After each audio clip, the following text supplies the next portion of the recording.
tonight is Geopolitics and Economic Impact in Zimbabwe, and the shift that we've seen happening. It depends on which side you take. Has there been a shift from geopolitics to geoeconomics? I thought I would tee up a couple of things before Professor Mutambara gets talking. And I'm currently reading a book written by Henry Kissinger on diplomacy.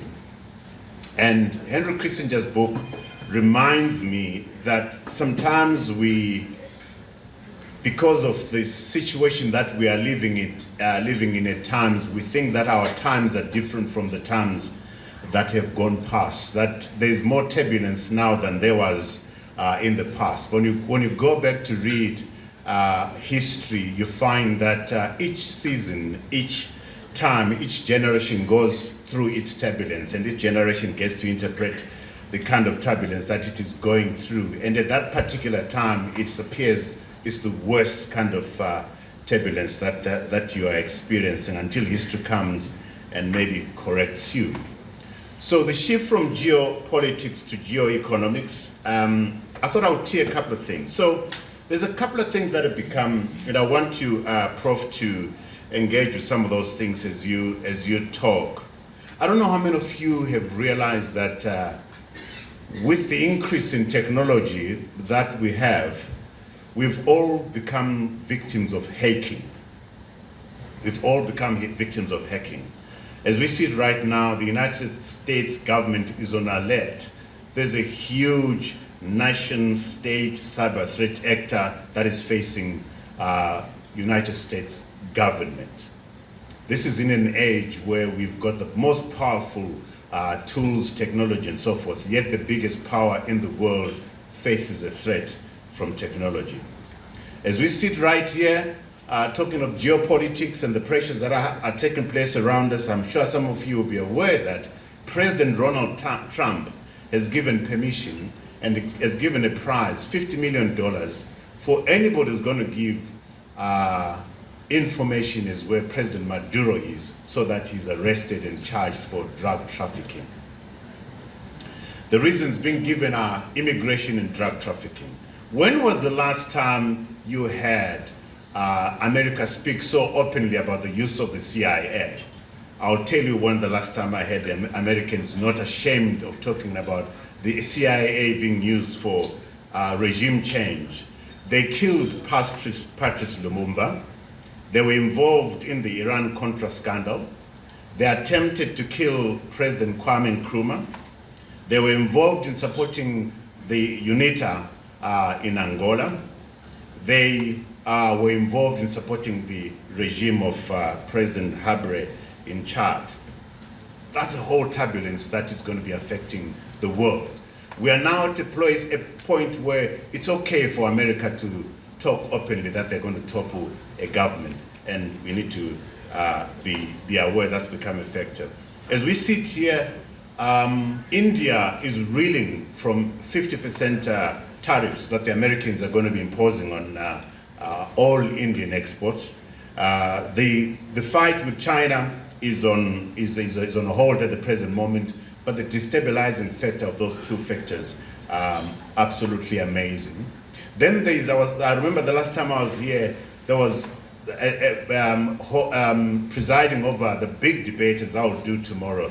There was the fashionable ESG, which President Trump has gone and turned around. And every big company, every corporation that has got anything to do with America is re-looking and walking away from ESG. Banks that had formed alliances of trillions of dollars to participate in the ESG deal are walking away from that. The destabilizing effect of that is absolutely amazing. We have academic institutions that have held on to liberal values and all manner of research and so forth, who are walking back and revising some of the things that they believed in so that they fall in line with what President Trump wants. Yesterday, there was an exciting thing in Kenya. Kenya, I think, becomes the second country to sign into law the Virtual Asset Service Providers Bill, which is a big progress as far as crypto and Bitcoin is concerned. And yet 2 days ago, the UK authorities impounded 61,000 bitcoins that were being used by Chinese citizens for an investment scam. I'm sure some of you have seen me on Facebook and stuff promoting some financial instruments and so forth. And I'm sure you can tell from what I'm saying now that I don't know what financial instruments are.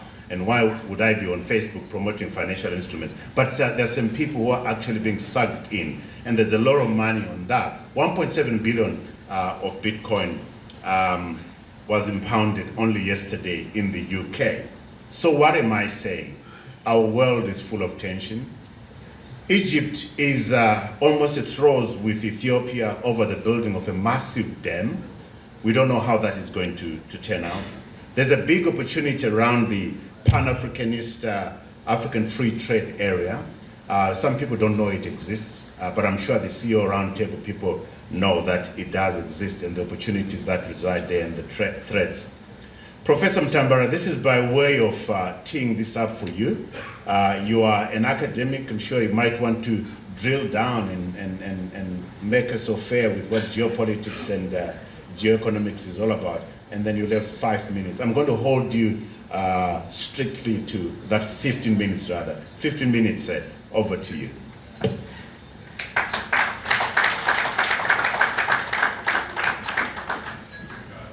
Thank you very much, Trevor, for that survey of the geopolitical landscape. And thank you very much, Chairman, or is it President with a small p? Chairman, whatever. You forgot to say that there were 3 men running the country. President Mugabe, Prime Minister Tsvangirai, and Deputy Prime Minister Mutambara. And now, given the stature of the 3 men, President Mugabe, an old man, Mr. Tsvangirai, a good guy, and Mutambara, a rock star. So who was running the country? Who was running the country? I'm a teacher, so I want to start by defining some things, Trevor. Geopolitics, what do we mean by geopolitics? We are talking about the study of how geography, power, and politics interact to shape international relations and influence global events. That's what we mean by geopolitics. So as we use this term, let us understand what it means. The interplay between geography, power, and politics to shape international relations and influence global events. Geoeconomics, what do we mean by geoeconomics? The use of economic instruments such as trade, investment, finance, and technology to achieve strategic geopolitical objectives and influence global power dynamics. So let us make sure that we're very clear by what we mean by geopolitics. We're very clear about what we mean by geoeconomics. So what is the difference? Geopolitics focuses on power, territory, and military influence, whereas geoeconomics is about trade, it's about investment, it's about technology, it's about financial power. So in this day and age, you can see we are in the stage of geoeconomics because trade is paramount now, investment, technology is driving the world, and of course, financial power is taking center stage. So geopolitics is about political alliances and military strategy, whereas geoeconomics is about economic tools like sanctions and trade policy, in particular tariffs. Mr. Trump has now made it a verb. I'm going to tariff China. I'm going to tariff Zimbabwe. So we're in the world of tariffs, where tariffs has now become a verb, according to Mr. Trump. We are in a world driven by transformative technologies. What do we mean? Blockchain technology, quantum computing, neuromorphic computing, and of course, artificial intelligence.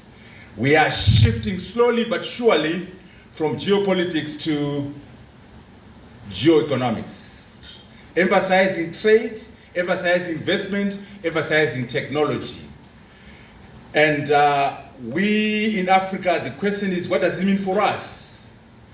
What can we do to respond to these issues of geopolitics? We have a history of colonial borders. These borders are not ours. Zimbabwe, South Africa, Nigeria, these borders are undermining Africa integration. You know, the Africa Free Continental Trade Area, do you know which two countries were the last to sign? My brother Oga, Nigeria and South Africa were the last ones to sign. They've signed, but you can see that people are so caught up in their national interests. I want to challenge you to say, we must be able to say, I'm an African first.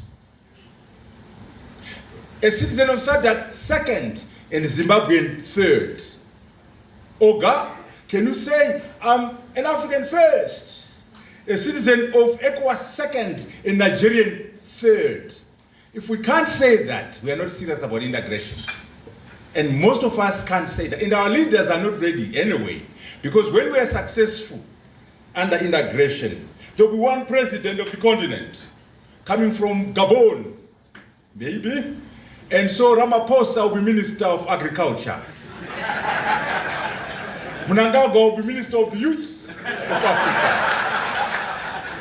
Mutharika, Minister of Community. These Africans, Trevor, are not ready for that. So when you see them talking integration, they're just talking it. There's no such thing as a free lunch. If we're going to integrate, we must pay the price. And of course, the Cold War and the post-Cold War era is shaping how we are interplaying within the geopolitics. We are now pushing regional blocks. We're now pushing continental integration. Geoeconomics is replacing ideological geoeconomics is replacing ideological geopolitics. We must make sure that when we say integration now, it's not a nice to have, it's existential. We won't make it as Nigeria, we won't make it as Zimbabwe, we won't make it as South Africa. Our economies are too small.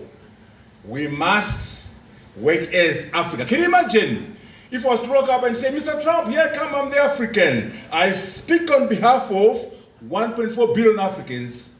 And behind me, I have a collective GDP of $3.4 trillion.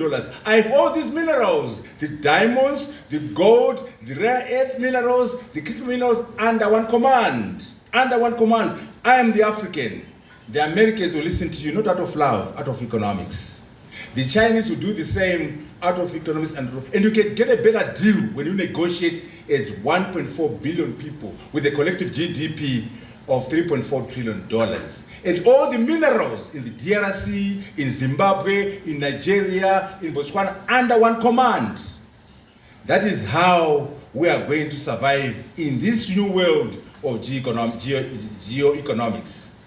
We must make sure that we have our own strategy. The Chinese have the BRI, and they're thinking about how they can drive infrastructure globally. What is our strategy?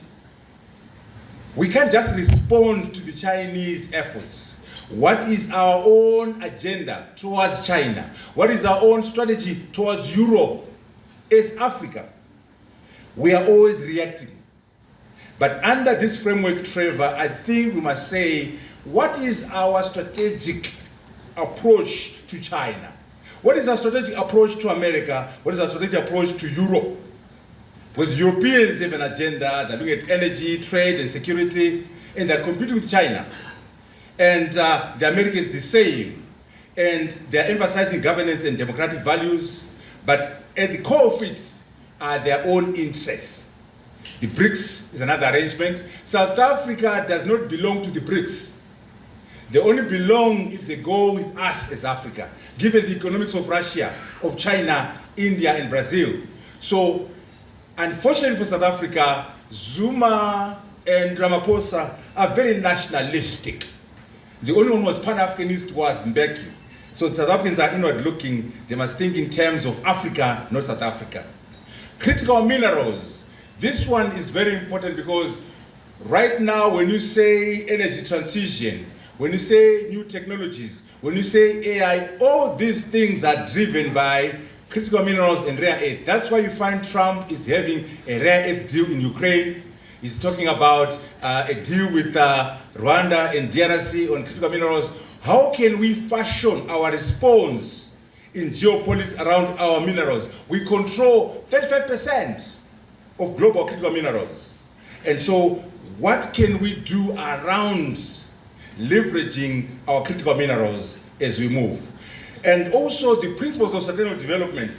You know, you talk about ESG. Yes, Trump is moving off from ESG, but the world in general is embracing elements of ESG, elements of SDGs, the circular economy, climate change, and energy transition. I put just in brackets because others want an energy transition.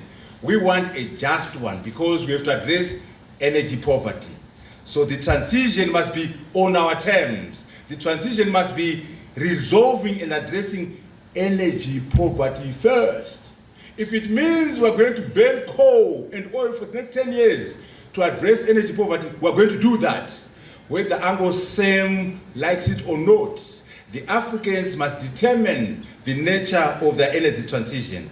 So the SDGs are driving geoeconomics, ESG is driving energy economics, and also the circular economy, where we're saying we must be able to have recycling as part of our business models across the world. AI and geopolitics. There's serious competition between China and America.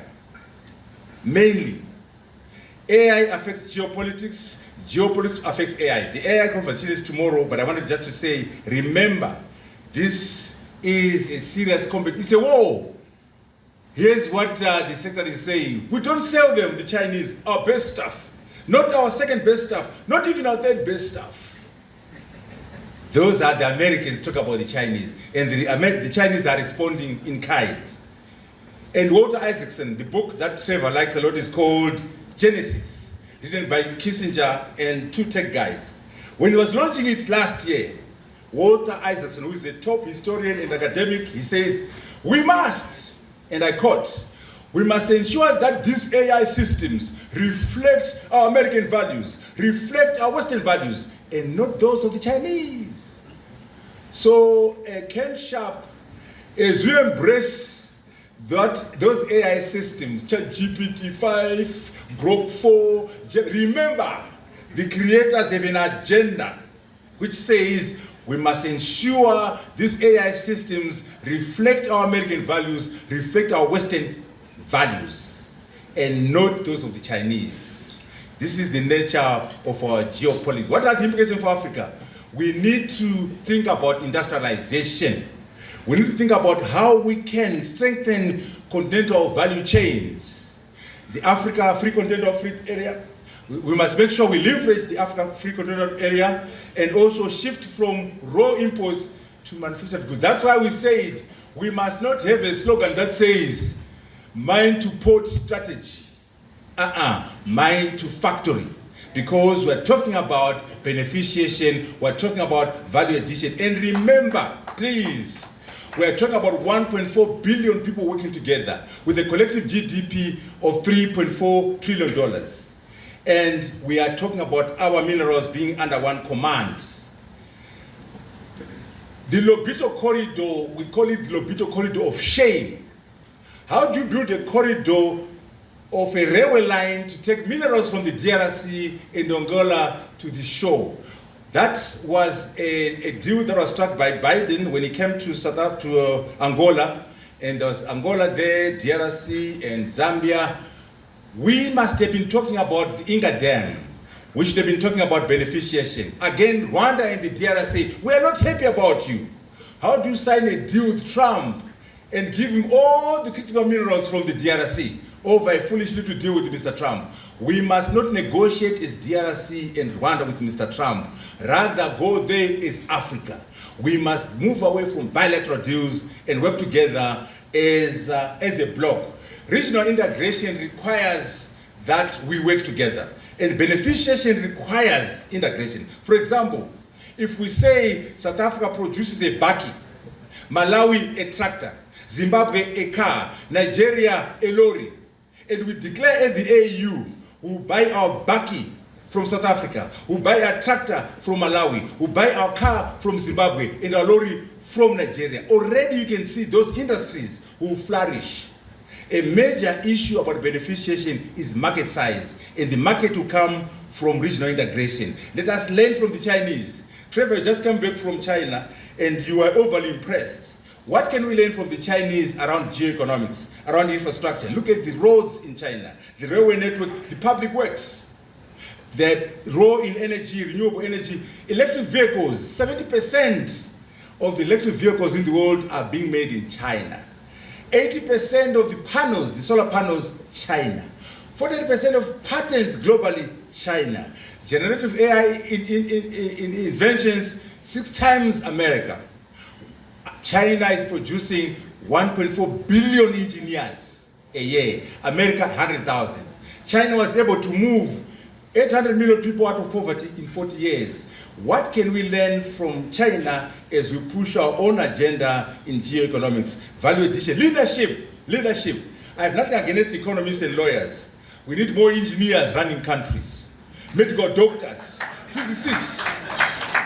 If you look at the 9 men in China, what's called the Standing Committee of the Politburo, all of them, most of them are engineers. If you look at the 5 last presidents of China, starting from Xi going backwards, electrical engineer, mechanical engineer, chemical engineer. All I'm saying is let's have diversity around the membership of that cabinet. And China has told us that without democracy, by the way, using their own system, which is called election plus selection.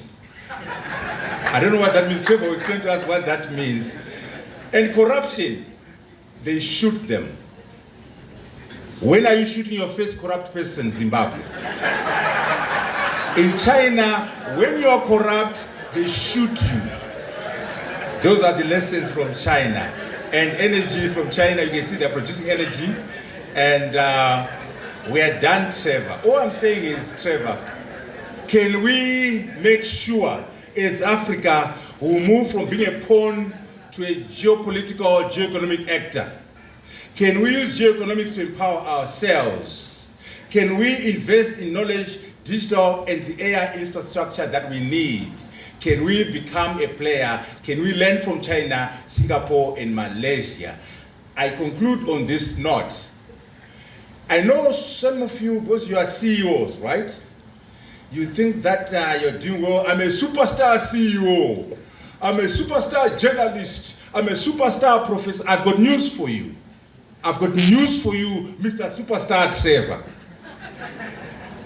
You will never be respected as an African until Africa has done well as a continent. You will never be respected as a Zimbabwean until Zimbabwe has done well as a country. Get it from me. I used to walk up at the World Economic Forum and talk loudly like I'm doing right now. And they say, where are you from? I refuse to answer. I keep talking. And then I say, I'm coming out of MIT, Oxford.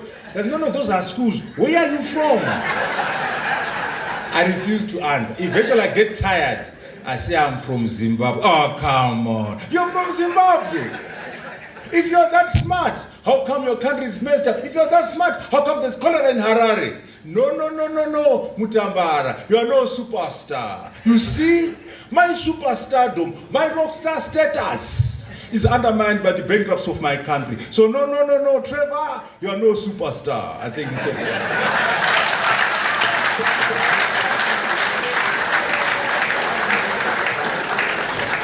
Awesome.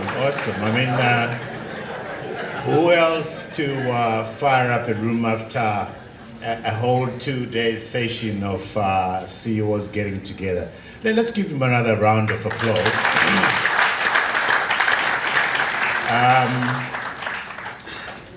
You're clearly pointing a finger at us. There's a lot of CEOs here who think they are superstars.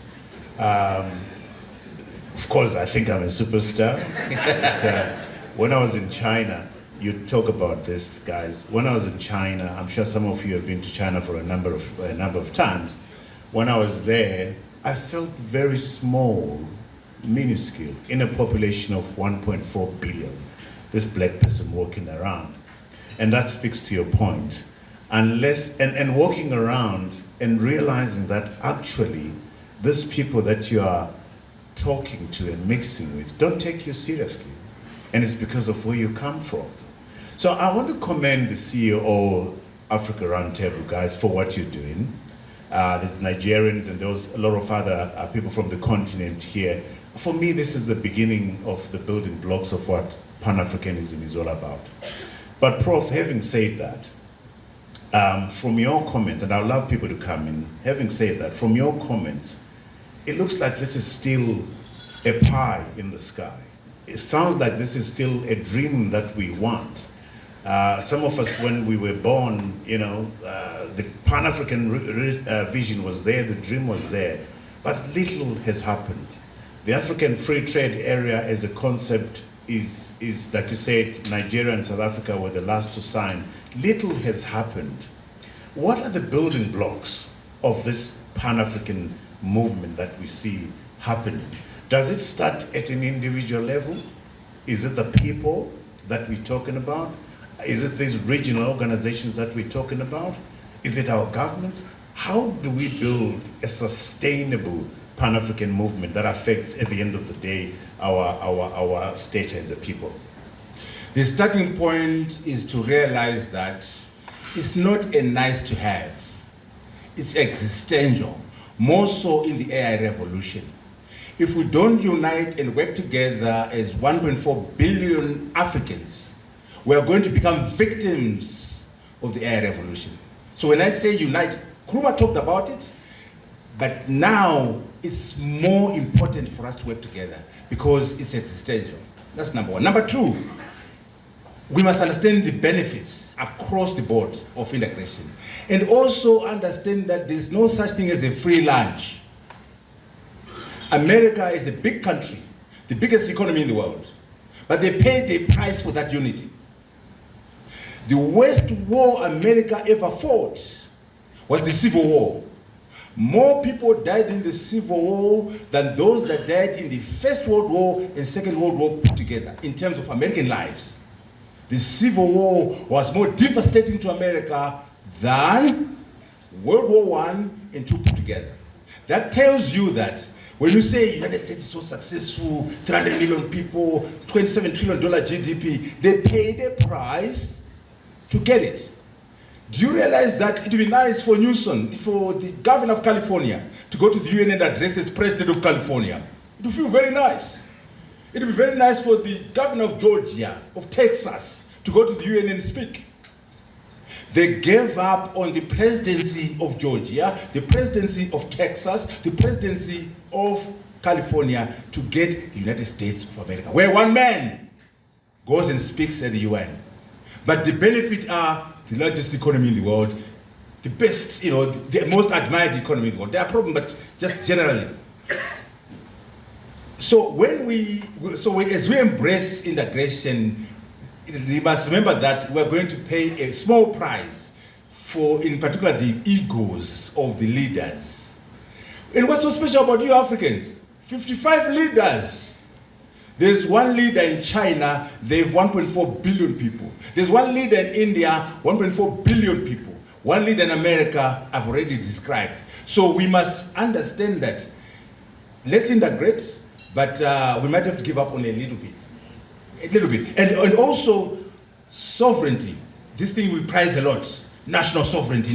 You must give up on some elements of national sovereignty to embrace the region, to embrace the continent. I'm going to cut you there. And the point is, you raise a very important point. The American Civil War was fought basically, you know, over slavery and whether the South and the North were going to come together and ignore the politics and that kind of stuff. My question is, will it take a new generation to fight and say we don't recognize the borders that were defined for us by Bismarck and everybody else? Is that what it's going to take? Because what you're saying right now is still, you know, we need to do this, we need to do this. Would it take a generation after you and I to say we reject these boundaries, we want to be one, we want to be 1.4 billion? I think it will take leadership. And whether the current leaders can do it, it's debatable. But without leadership at a national level, regional and continental, it will be very difficult to break those borders. And number two, it will take an understanding of the economic value of the integration for this to take place. And by the way, it will take us questioning our democracies as well. Democracy must deliver. You must not take democracy as an end in itself. Look at the Sahel regions. If we look at Burkina Faso, Mali, and Niger, young people took over power using a coup d'etat, young people, and those young people have done well without democracy. They've cut off the French influence, they're doing beneficiation, they're driving the economies without democracy. I'm not endorsing coup d'etats. We want to have things that are sustainable, but if democracy fails to deliver, you might end up with other forms which are not democratic, but which are able to deliver for the people. So it will take a new generation of thinkers and leaders to do this. But I think the most important thing is to understand the value and the fact that it's a life and death situation. So let's go back to the issues of the tariffs. Look at how we reacted to the COVID, the medicines that we needed and so forth. Essentially, the operational word being we always react. Yes. We don't have a game plan. And that speaks to, where is that game plan coming from? Is it coming from the people? Is it coming from the leaders? And from what you're saying, it won't come from Cyril Ramaphosa and other people. Where is it going to come from? Where we say to our leaders, can you stop flying to China to meet one man? Can you stop flying to India to talk with one man? Why doesn't that person come to Africa and this is our agenda? Do we have a game plan at all? Yes. I think the COVID experience was a good learning opportunity. Because if you remember, just to state the facts, the Europeans had 6 times their need in terms of vaccines, 6 times. And they refused to share because they felt, we don't know what's going to happen. And we had no vaccines here. So the lesson was, don't wait for Europe to give you vaccines. Why don't you do your own R&D? Why don't you do your own manufacturing? And why don't you do your own distribution of medicines? And at a larger point, why don't you do value addition and beneficiation and be independent in terms of your value chains? But I don't seem to see us learning from that, because it was a major lesson that when it comes to life and death situation, the Europeans and the Americans were very racist around their drugs and saying, we will keep 6 times our need, even though you don't have any. So the lesson is that we should be masters of our own destiny, and number one, have a plan. I think this is what we need to do. We have a plan, a national vision for the country, a national strategy, economic strategy for the country, a national implementation matrix for the country. And then we do the same at SADC, at ECOWAS, and the same at the continent level. We don't do enough planning. The Chinese and the Japanese have 100-year plans, and we hardly have 10-year and 20-year plans. And more so, we must be pushing the issue of controlling our economies, the issue of value addition, the issue of moving up the value chains. But as I indicated in my discussion, you can't do it as Nigeria. You're too small to do value addition. You can do it as ECOWAS. You can do it as Africa. Regional integration is going to be a driver for most of the things what we want to do, in particular, building our own industries and driving beneficiation and value addition. We're going to open it to members of the audience. If you do have questions, please feel free to raise your hand. Very short questions. We'll do that after I ask Prof this question. Prof, at the risk of we shouldn't sound negative, are there any bright lights, spotlights that you're seeing as far as Pan-Africanism is concerned, as far as integration is concerned, and our response to geopolitical issues that are around us as a continent? Are there any bright spots? Yes and no. Yes and no. A good example of someone who's doing something about his country is Kagame. Again, Kagame, you could say, not very democratic, but he's delivering.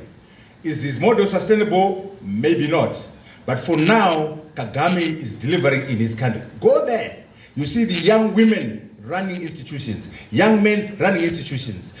I did the survey in my book on AI, and I looked at 10 countries: South Africa, Zimbabwe, Kenya, Rwanda, and Mauritius. I looked at Singapore, Malaysia, China, India, and UAE. Rwanda is number 1 in terms of thought leadership. South Africa is behind.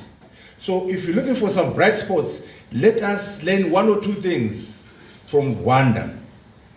Rwanda is an example of good efforts. HH, I hope my Zambian friend is here, started off well, but I'm a bit worried now when he's talking about taking people to court for being witches and locking up people for witchcraft.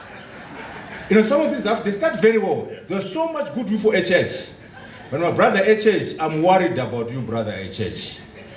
You know, but I think we can learn something from him. I mean, he did some things well. Chakwera, another loss of goodwill. And of course, he lost the election anyway. But the good thing is, he accepted the result of the election. That's good. That's a positive. South Africa, you know, we must give it to them. Why? Mandela came and went. Mbeki came, it was taken out, no blood was shed. Zuma came, it was taken out. Ramaphosa is there, he might be taken out. That transition is an achievement in Africa. Because in 37 years, you had one man running your country, and you have another one going to 2030. So I would say for bright spots, South Africa must be respected for their functional separation of powers. Their judiciary is strong, the legislature is strong, the executive, there's functional separation of powers, and there's been change in the leadership of the ANC. And also, when did you hear about the EFF rally being disrupted? How many EFF people have been beaten up, or the DA?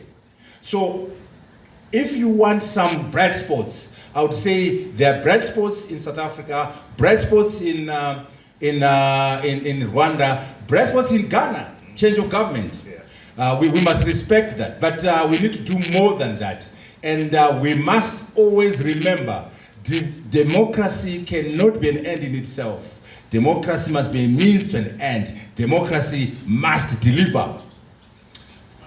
I got myself into trouble yesterday by sharing with people, like I think I've shared with you before, that I'm revising my positions on democracy. And I think from what I'm hearing you saying, you do have similar concerns. I mean, if Kagame can do what he's doing without what we traditionally call democracy, and yet where we have regular elections, nothing is happening, you know, but that's a conversation for another day. We do have one person who's got a mic and they do have a question. Please can I ask that we make, first of all, tell us who you are and be as brief as possible with your questions. Thank you very much. Yeah, thank you very much. My name is Kwela Hamsimbi from Zambia. Prof, nice listening to you. I need your candid views on our regional economic bodies and also the AU. Its relevance, effectiveness, and efficiency. Wonderful. That's a sharp question. I think let's address it as quickly as we can. Prof? The AU has been a major disappointment, given that the original body was formed in 1963, and now we're in the year 2025. Look at the conflict in Sudan, where is the AU? Look at the conflict in the DRC, where is the AU? Look at the Sahel regions, where is the AU? And now we've had a coup d'etat now in Madagascar, where is the AU? So in other words, the problem with the AU is the issue of urgency. There is too much respect given to the current leaders who are members of the AU. In other words, it's almost a club of the presidents. And this issue about non-interference is a problem. Because when there's a problem in the DRC, a problem in Sudan, in Zimbabwe, the AU will say, we don't interfere. And so they are institutionally not well equipped because of the foundation which talks about non-interference and also the leadership. When you look at the leaders who founded the OAU, and I'll quote them to show you how well ahead they were. Ben Bella from Algeria. You know what he said in '63 when they were launching the OAU? He said, and I quote, we must die a little so that South Africa can be free. We must die a little so that Rhodesia can be free. Close quote. How many Africans can speak like that? I'm Algerian, but I'm prepared to die a little to liberate South Africa. I'm prepared to die a little to free Rhodesia. I go to Kwame Nkrumah. What did Nkrumah say in '63? We as Ghanaians are prepared to surrender our sovereignty in part or in total in pursuit of African unity. How many Africans can say that? Can Ramaphosa say, we as South Africans are prepared to surrender our prosperity in part in pursuit of African prosperity? In other words, I'm saying the caliber and quality of our leaders is mediocre at best. When you compare with Kwame Nkrumah, Haile Selassie, and Ben Bella. Nkrumah again. The independence of Ghana is meaningless unless it is tied to the independence of the entirety of the African continent. And he paid a price for that vision.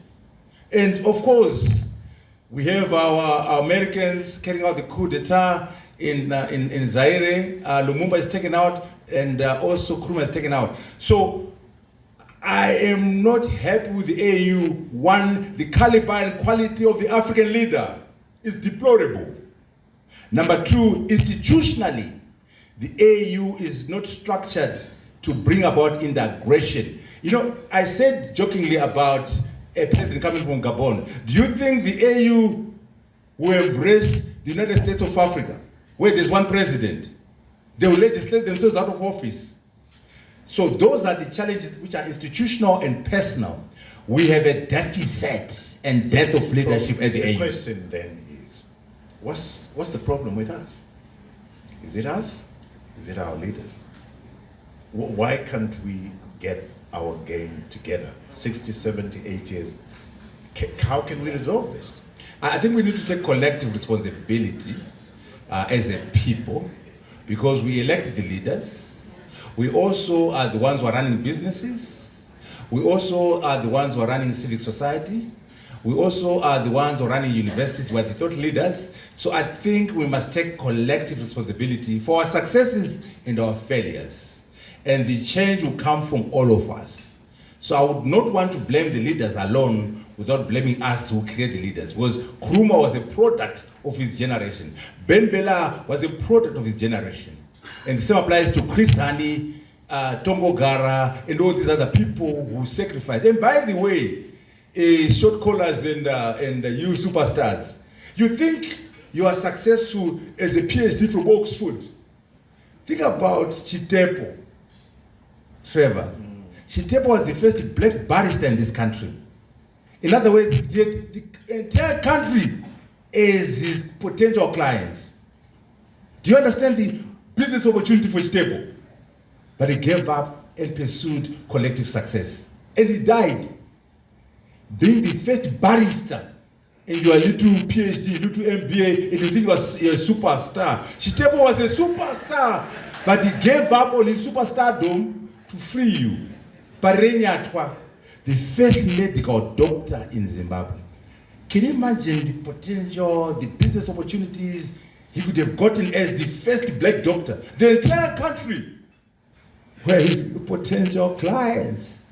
But he chose to sacrifice and join the struggle, and he died.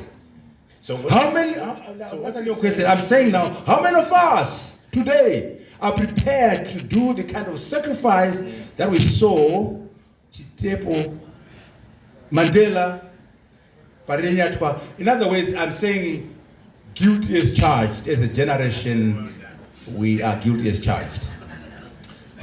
Thank you for that.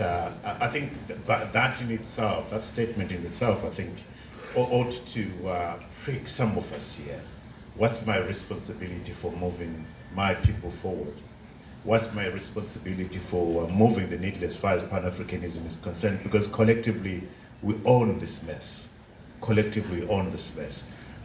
Is there a question? Yeah, there's a young man who's up there. I can't see you because of the light, but you look very young and handsome. Please go ahead and ask your question. Thanks, Mr. Ngube. Thank you so much, Prof. My name is Mbarashi Mafukidze, and your comment around young is apt. My question is, in relation to the future readiness of Africa, what can be said about the succession planning that needs to take place to move the continent forward? Just noticing that we've moved in different industrial age, the agricultural age, now we're in the digital age. There really is a need for exchange of ideas between the tenured, wiser technocrats and the passing on of that knowledge and the passing on of that mantle for young people to take the continent forward. So your comment around that. Prof, please take it. Let me first disabuse you of the arrogance that young people. Being young is not necessarily a good thing. It's biology. It's biology. We are concerned about your ideological framework. We are concerned about your thought processes. Because we have so many young people who are corrupt, young and corrupt, young and brutal, young and dictatorial. So, yes, young people because of the energy, and of course you control the future, but we want you as young people to have good ideas, to have a good ideology, to have values, to work hard, to be driven. Don't take being young as a qualification. It's biology. How about ideology? However, we want you young people to be the leaders of today. We want you young people to run businesses, to run the country. Young people in the Sahel, the young people running the Sahel regions, Burkina Faso, Mali, and Niger, young people. So young people brought about independence. Young Mandela, young Chris Hani, young Mugabe, young Togogara, young Rex Nongo. So young people can be, but they must be prepared to sacrifice. Are you prepared to sacrifice like Nikita Mangena? Are you prepared to sacrifice like Steve Biko, like Malcolm X, like Joe Jackson, like U.P. Newton? I'm going to the US now. So, in other words, don't glorify being young. We want you to read about the Black Panther Party in America. Read about Zebra and Zander. Read about MK and Apple. Those are young people of that generation. Having said that, yes, let us empower the young people, give them the cash they need, access to markets and everything, and the education. And you are very correct on the issue about the Industrial Revolutions. The fourth Industrial Revolution is our revolution because the first, second, and third were either enslaved, colonized, or tools. Now we are free people for the first time. So Africans have a unique opportunity to leverage the fourth Industrial Revolution. AI, blockchain, cryptocurrency, quantum computing, synthetic biology. All these technologies are characterizing the fourth Industrial Revolution. Why don't you find a way to leverage them? And of course, you are right. Let's have intergenerational exchange of ideas. The young and the old working together. The young learning from the old learning from the young, and we have a mix. But I want to make sure the young people must know that there is no such thing as a free lunch. You must have values. You must be prepared to sacrifice. You must be leaders of today. You must stand for something. Yes. You must stand for something.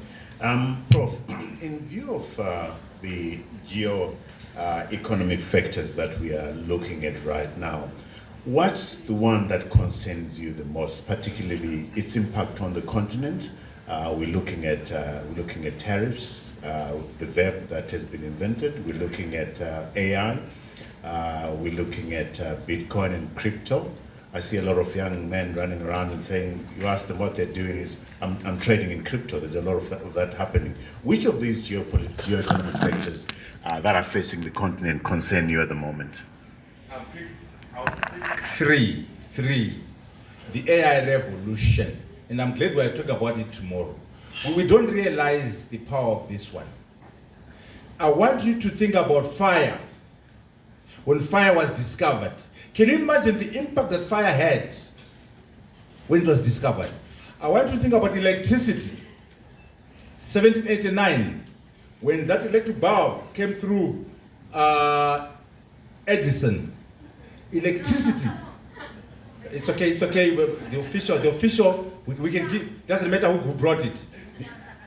Mr. Johnson Swan. Okay. Unimportant detail. Irrelevant detail. Non-consequential detail. What I'm saying to you is, think about the impact of electricity. Electricity affected everything. Right now, everything is affected electricity. That's AI. So I'll pick AI. Number two, I'll pick regional integration. We must integrate regionally. We must integrate continentally. Number 3, I'll pick up value addition. You know, I work for McKinsey & Company, and 3 things. So I'll pick AI, I'll pick regional integration, and I'll pick beneficiation and value addition. If we get those things to work for us, we'll get somewhere. As long as we don't pay attention to irrelevant details. I know you are. I know we're going to speak on. I know you're going to order in the house. I know you're going to speak. We're going to speak on AI tomorrow. I'm going to push you again and ask you, what's your biggest concern around the way the continent is dealing with AI or not dealing with AI? What are your concerns? What should we be looking out for? You have CEOs around this room. Are we looking at the right things as far as AI is concerned, its deployment and so forth? I think there's a lot of chatter about AI, but actual implementation there isn't. I think there's a McKinsey report that actually shows that in terms of affecting the bottom line, AI has not been that hugely impactful as yet. There's Bank of England survey that's just come out that says jobs are not yet being lost. Are we understanding all these factors as far as the continent is concerned, and what should we be doing? Yeah, I must start by dismissing the anecdotal evidence you've just given. We reject that. In the pool of evidence, that is 2%. 98% is the other way around. So again, 3 things. We must work on the things that make us ready for AI. Please, energy, digital infrastructure, connectivity, speed and availability of the connectivity, talent, the enablers. We are not doing that. We must work on the enablers. That's number 1. Number 2, the framework. In each country, we need a national AI vision, a national AI strategy, a national AI implementation matrix. The planning, those 3 things are not there. Kenya has done it, Rwanda, Zimbabwe is working, South Africa is behind.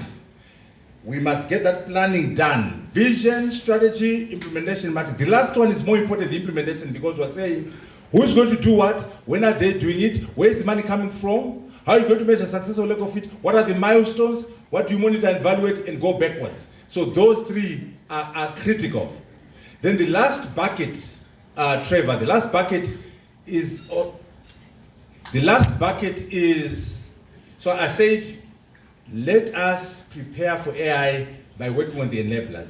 Number 2, let us plan vision, strategy, implementation. The last one, we must understand the benefits. That's why I dismissed I'm familiar with those reports. We must dismiss them. Why? Because, we'll talk about this tomorrow. The impact of AI right now is huge on 4 categories. The major impact is productivity. We're talking about 20 times, 50 times more productive because of AI. Last week, we were producing 1,000 bicycles. This week, 20,000 bicycles. Last week, we were producing 1,000 computers. This week, 50,000 computers because of AI. And we'll show the evidence tomorrow. So a major driver of productivity. You must understand that if you don't embrace AI, your competitor does, it's a step function. You can't compete. So a major driver of productivity. Second, efficiency. AI is driving efficiency like there's no tomorrow. AI is driving cost savings in a major way. And more importantly, innovation. So if you were to ask me what we need to pay attention to in Africa is number 1, getting ready for AI. Number 2, the planning, the framework. And number 3, understanding the value in terms of productivity, in terms of efficiency, in terms of cost savings, in terms of innovation. That's our agenda as Africans. That's how we can prepare for this revolution. If we don't, we are going to become victims of AI. On jobs, as a parting shot on jobs. There are 3 categories in the analysis. There will be job destruction. Do you hear me? Some jobs are going to die. Don't try to please each other. there'll be job destruction because of AI. That's the bad news. The good news is that most of our jobs won't die. They'll be modified. But you must prepare for the modified job. But even better news, there are going to be new jobs created by AI. So there's what we call the job equation, which you must make sure is correct in Africa. Here's the job equation. The new jobs plus the modified jobs must be much, much more than the destroyed jobs. If we do that, we are all good. Awesome. I'm told we need to stop. Sorry? I'm getting interesting signals. We have 5 questions that are hanging. Wow. Okay. All So, right. Can we, I think let's do a fair thing, take all the 5 at one time and then the prof will try and respond to that, Okay. to those, okay? All right, so let's do start. that. But let them be sharp pointed questions, please. Thank you. I stand up because I think I would like to challenge everybody. Prof. Trevor, thank you so much. I think the story begins with us, all of us here, in terms of independence of mind. I believe the problem of Africa is a mindset issue. When I say that, after you travel, I'm sure you look at people that are out there who have left Zimbabwe and gone into diaspora. And when they get there, they get told that, like you're saying, who are you? So we fail to embrace ourselves. If you look at all of us here, we are not ready to embrace who we are. And some even throw away their surnames or their mtupos. And from that's where our problem starts. Our mindset, we need to have independence of mindset. And that's where the process needs to start for me. For us to be liberated Africans and for us to start charting an African agenda. Thank you, So we can throw it anywhere else, but Yeah. it starts with all of us here. Thank you. Let's have the second question. You remember them, Prof? This is, I don't know if it's a question, but it's a comment. As a South African, having grown up in apartheid and being here and seeing everything that has changed over Africa over the years, Prof, you mentioned earlier that a lot of people have given their lives over the last 20, 30, 40 years for Africa. And that came from youths, people that looked at the future of the country united or the continent united and said, I want that. I will give my life for that. At the same time, there was many leaders that looked and said, my country is not ready. Mandela was one. If it wasn't for Mandela, I would be dead. The country would be destroyed. And to be able to be here and to see a leader like that go to their people and say, I will lead you. What you want to do is not right, but we are going that way. I think there's always a dynamic. Strong fathers create weak sons, and weak sons create strong fathers. If we take that analogy over to our countries, strong leaders maybe create or lift up their people, but at the same time they create weak people. But weak leaders create strong people because we need to stand together. We see what is happening in the top and we see this is not right. And we stand together and we create or we change the top. This is just something I want to bring to the table to see what is your perception of that? Thank you, sir. Thank you, sir. Thank you, sir. Can we have the third question, please? Brief questions. I've been told we've got 5 minutes, so we need to jump around. I'll give you another 2 minutes, Trevor. Don't worry. The president has spoken. With a big P. Right. Prof, you presented leadership in one of your slides. So correct me if I'm wrong in your response. I believe in terms of my stakeholder matrix at a member state level, there is political leadership, business leadership, academic leadership, and maybe church leadership. And these are all stakeholders coming up to form a society. And the conversation among these leadership levels create a progressive society if it has to.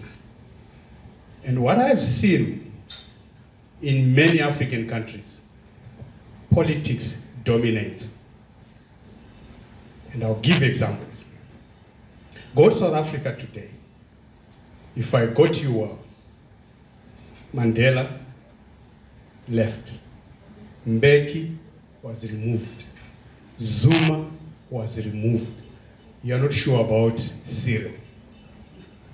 Let me go to Zambia. You see what was happening between HH and predecessors.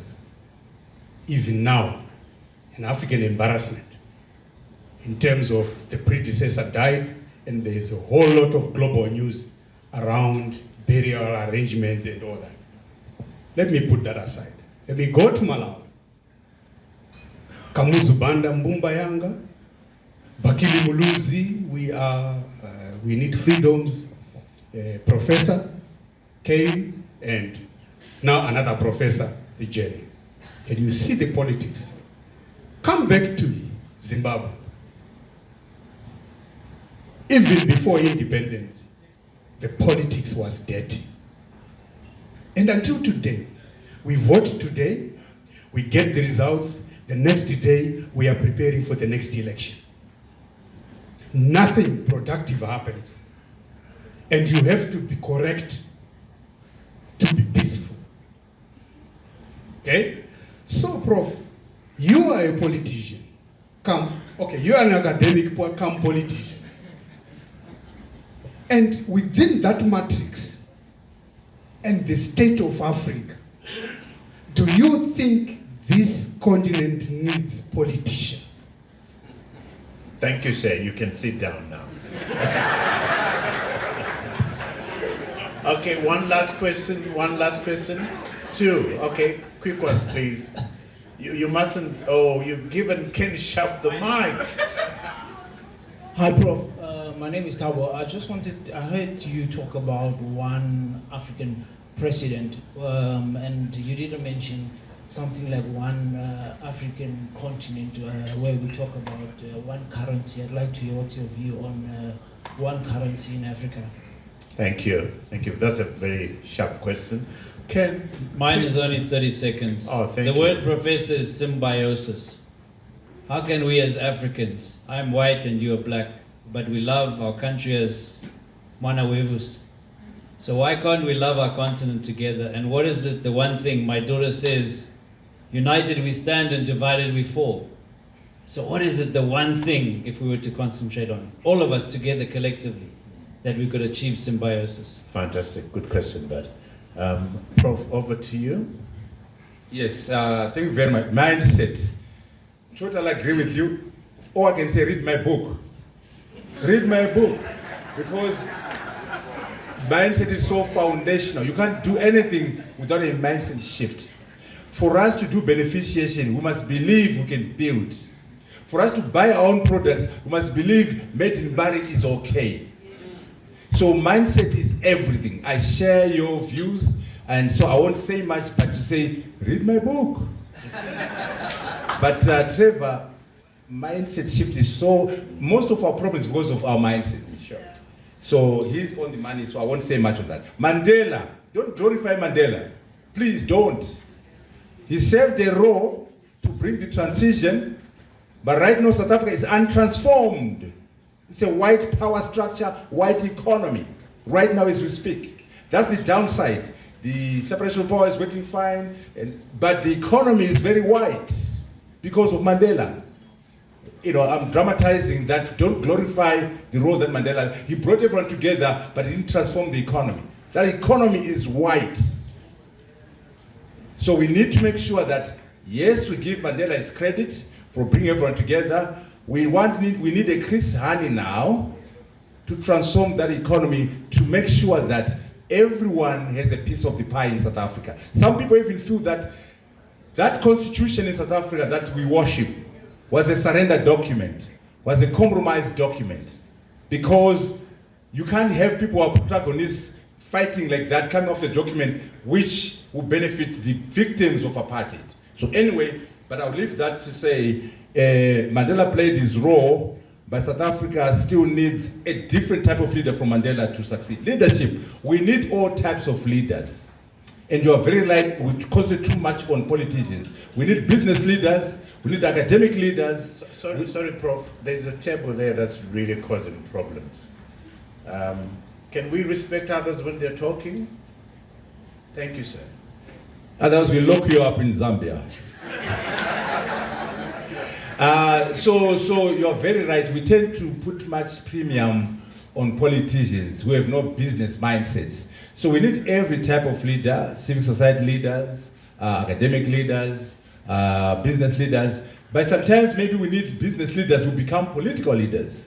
People who think about economics. When you look at Lee Kuan Yew, when you look at Mahathir, even Trump. I mean, I don't like most of Trump's policies, but he's no buffoon, he's no fool. Try it. Go and win an election if you're a buffoon. Try it. Go and be a billionaire if you're a buffoon. No buffoon becomes a billionaire. No buffoon wins an election the way he is. Do you remember actually another good lesson? I'm digressing a bit, but it's leadership. Resilience. After he lost the elections, they threw everything at him. The charges and everything, but also the elections themselves.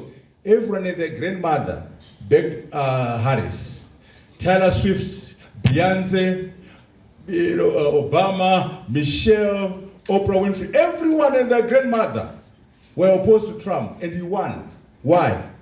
So in other words, I'm saying business leaders sometimes can make better politicians. We need politicians, but the right type of politicians. And Ken, we need the national interest. The national interest must bring us together. If you and I are thinking about Zimbabwe, it doesn't matter what color you are. We can work together to drive Zimbabwe. The African interest, if you and I are thinking about the African agenda and empowering the majority of the people, and don't forget history. Don't forget history. In South Africa, the economy was structured in a manner that the blacks were the victims. So when you say black economic empowerment, when you say transformation, when you say DEI, those are good words given the history of Zimbabwe, the history of South Africa, and the history of America. As long as we understand that, we have a duty and obligation to redress the historical injustices. We have a duty and obligation to drive our economies together. We are together. We can work together on the national interest as Zimbabweans and as Africans. I thank you for that. Thank you, Prof. Thank you. So shall we give Prof a round of applause? And just a matter of concluding, to say thank you so much. Everybody was paying attention, except there was one person who wasn't. But thank you for the engagement, the quality of engagement, Prof. You are a national asset, and we need to take good care of you and have more of you around. I forget the current one. Just briefly, we need the United States of Africa. When we do that, common foreign policy, common currency, common defense, common everything, including one president, so that in Zambia we have a minister of tourism. Go and tell HH that. But we need a common currency, common defense, everything common. I think the one thing that's been said, or a couple of things that have been said, is the importance of mindset. And that applies to all of us. What's your mindset as CEOs, as leaders? And I think what comes out quite strongly is that as Africans, we're on the terraces. We seem to be watching. That shouldn't be the case. We must stop complaining and pretend to be victims. We are not victims. And my appeal to you guys sitting around here is that you are CEOs, you are leaders, you are nation builders. You are leaders not just of your own companies, but leaders of the nation. What are you doing to contribute to nation building? So thank you so much for giving the professor and myself to poison you this evening. Enjoy the rest of your evening. Thank you. Thanks, Prof. Ladies and gentlemen, the great Trevor and Arthur Mutambara. Come stand up, Arthur. We're going to say bye to you. Folks, this has been historic times. We're about to go to a great dinner, but we're about to announce something historic as the tables are set and our ladies and men come forward. You know, Trevor, we had the chance to speak together. Thank you so much. The transformation this man's made in his life, folks, from being a journalist, then an editor, and now an owner of some of the most powerful publications. But to leave that and to ask people not interviewed questions, but conversations. Trevor, it's a privilege to see your heart change. Pleasure. I'm enjoying it. Ladies and gentlemen, Trevor Nkube, thank you. Arthur, I was a young man the last time we met.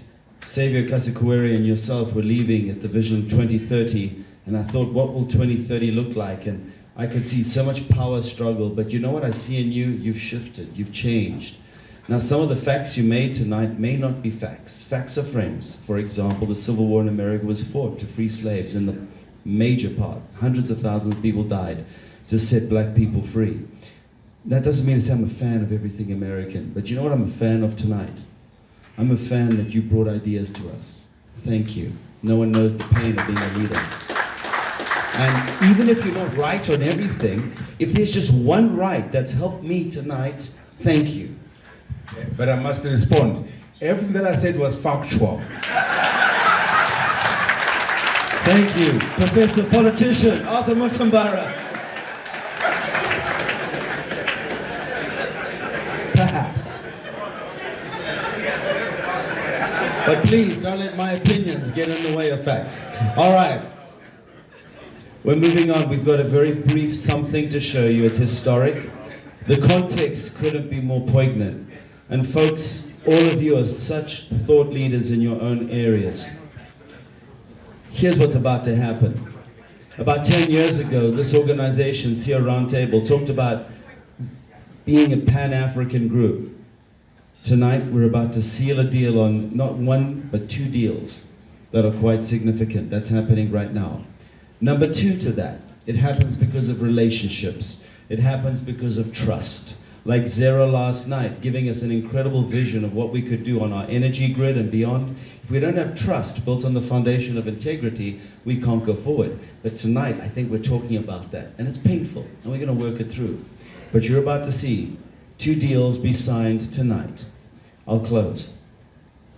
We would have had possibly another 100 folk coming tonight, including the head of our nation and some of the most powerful magnates, tycoons in the nation who are ready to do interviews and to be espousing what they're doing in the New Zimbabwe. They couldn't come because there's a Congress on the other side of town. But we're going forward, with or without them. We're going to talk about monetary policy tomorrow, with or without them. And your voice is going to be heard, with or without them. Be ready for tomorrow. Deputy Governor's here. That's another conversation. But tonight, would you please welcome with me as I introduce Kipson Godani, who's been an incredible CEO. 2 deals and beyond. They're about to be signed, ratified. You're the first to see it. Media, this is a story you can take. It will be going to our presidium. It will be going beyond business, because if we don't fight for what your needs are and what your voices are, then this is just a talk show. So thank you, Arthur. Thank you for tonight, for sharing so passionately. But Kipson, we're about to do some things of our own. Over to you. Thank you, Changamire Chifupi. That's what I call him. He's my boss. Without further ado, let me invite the chairman of the roundtable, Mr. Ozobina. So as South Africa Roundtable, like what Gail said, we are truly Pan-African. This roundtable was touched in Zimbabwe, but our dream was always to spread it to the rest of the continent. We now have a chapter in Zambia, as you know. We have a chapter in Botswana. We have a chapter in Malawi. And today, we'll be signing a historic agreement with my dear Oga brother Jasper, from all the way from Abuja, Nigeria. He is the Vice President of the Nigerian Chamber of Commerce, Industry, Mines and Agriculture. So Jasper, can I invite you, sir, to come forward?